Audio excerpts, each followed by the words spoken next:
Today's episode of Off the Timeline is titled, What If Derrick Henry Went to TCU Instead of Alabama?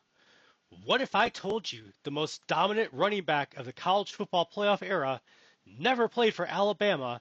What if instead he went to TCU and turned the Big 12 into his personal highlight reel, and in the process forced Nick Saban to completely reinvent Alabama football just to survive? Because in this alternate timeline, Derrick Henry doesn't become Alabama's identity. He becomes their biggest problem. Now let's set the table for the decision. It's the 2013 recruiting cycle. Alabama wants Derrick Henry to be the next great SEC running back. But TCU pitches something different. Not just a running back, but an all-purpose machine. Gary Patterson doesn't sell him on carries. He sells him on control, split wide, motion into space, run against light boxes, and become unguardable in a spread system. And most importantly, no waiting, no committee, no earning touches behind veterans. From day one, this is his offense, and in this alternate timeline, he says yes. And that sets the table for the experiment. At first, this really doesn't make sense. Big 12 defenses are built for speed, not power. But that's exactly the problem, because now every defense has to choose stay light and get run over, or load the box, get spread out and exposed. TCU quietly built something new, the power spread. And by 2015, it breaks the sport. There is a signature game in 2015 where Henry goes for 300 plus yards. Defenders are bouncing off him even in the fourth quarter, and the broadcast crew stops calling plays and just reacts. And now the narrative starts, but it's along the lines of, yeah, but it's the Big 12.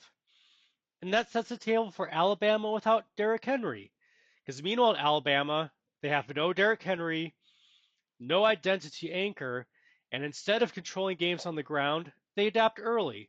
They depend more on Jake Coker, more on spread concepts, but less dominance in close games. They're still Alabama, but something feels different. They're winning, but they're not dominantly inevitable. And the entire time, Derrick Henry's putting up numbers at TCU that nobody can ignore.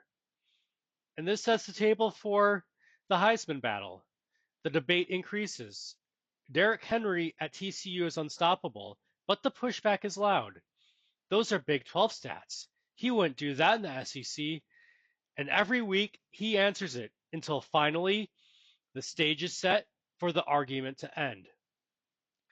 And that sets the table for the proof game. It's the college football playoff semifinal. Everything is stacked against TCU, and this is where the narrative says everything should fall apart.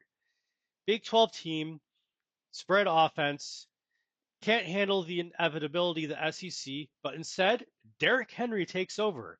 Long runs, broken tackles, defenders making business decisions.